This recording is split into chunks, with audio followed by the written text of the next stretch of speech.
Speaking things into existence is a positive way to manifest something. Parler des choses pour les faire exister est une manière positive de manifester quelque chose.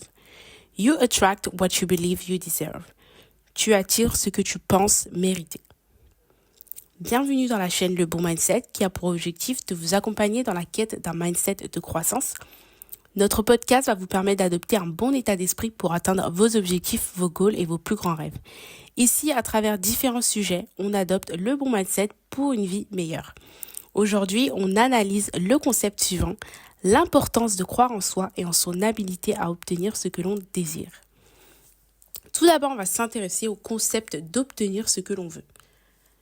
Encore une fois, je vais répéter la citation qu'on a eue en début de podcast, c'est-à-dire « Speaking things into existence is a positive way to manifest something ».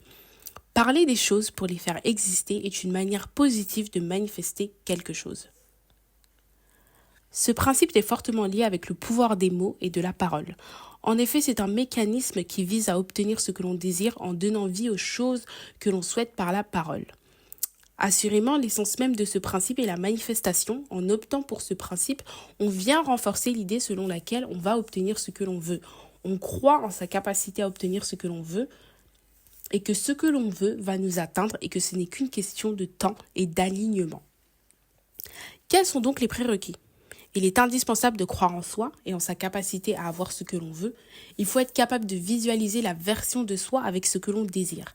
Il faut accepter et adopter un mindset, c'est-à-dire un état d'esprit de le meilleur est à venir. Il faut aussi avoir une haute confiance et estime de soi. Un exemple, vous souhaitez être maman. Donc vous devez vous dire, je sais que je vais être une bonne maman. J'identifie la version de moi qui sera maman. Je m'intéresse au processus de naissance, à l'accouchement ou encore à la vie de maman avec un nourrisson, etc. J'identifie en fait la version de moi maman, je visualise et j'accepte que je vais obtenir ce que je veux. Et c'est même encore meilleur que ce que je désire. Il y a aussi un lien qui est fort avec votre foi et votre croyance. Car ça va en fait mettre en lumière la source des bénédictions, la source des choses que vous décidez d'avoir. Donc ça, c'est fortement lié avec vos croyances. Enfin, un autre exemple, vous souhaitez vous marier, vous devez vous dire, je sais que je veux être une bonne épouse ou un bon époux, je sais pourquoi je veux me marier, j'identifie le type d'époux ou d'épouse que je serai, je commence à adopter ces attitudes, ces comportements, à comprendre ma place dans un couple, mon rôle, mes droits, mes devoirs, etc. Surtout, je sais que je suis worth of having, c'est-à-dire que vous êtes digne d'avoir ce que vous souhaitez, voire encore meilleur.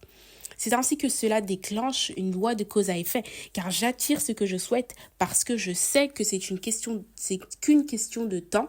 Je crois avec certitude et sincérité que je vais obtenir ce que je souhaite. Donc naturellement, je vais me focaliser sur la préparation et non sur le timing. Et c'est valable pour tout. Je vous ai donné vraiment 2 exemples, mais vous pouvez appliquer ce principe sur toutes les sphères de votre vie.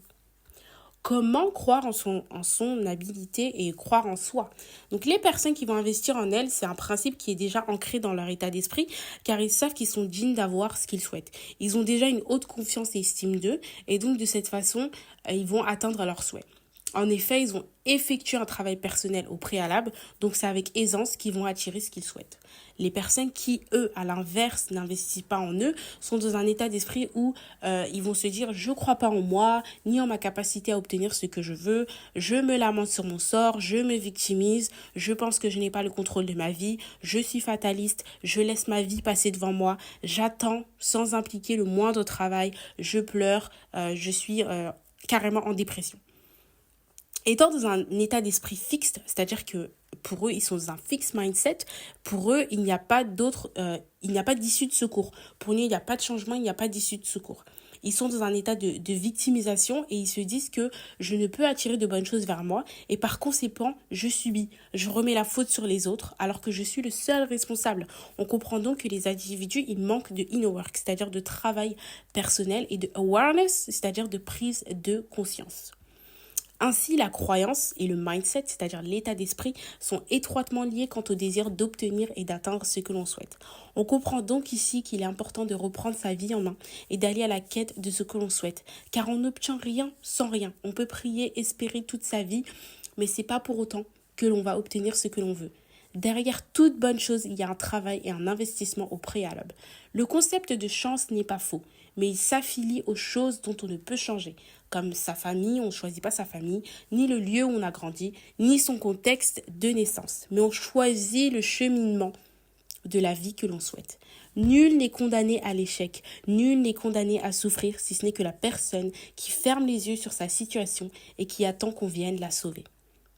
Mes mots de la fin sont les suivants. Alors prends le temps de travailler sur toi et de t'investir réellement pour atteindre la vie que tu souhaites. Car oui, tout ce que tu souhaites est accessible. Pour toi, la version de toi qui a tout ce que tu souhaites, elle existe déjà.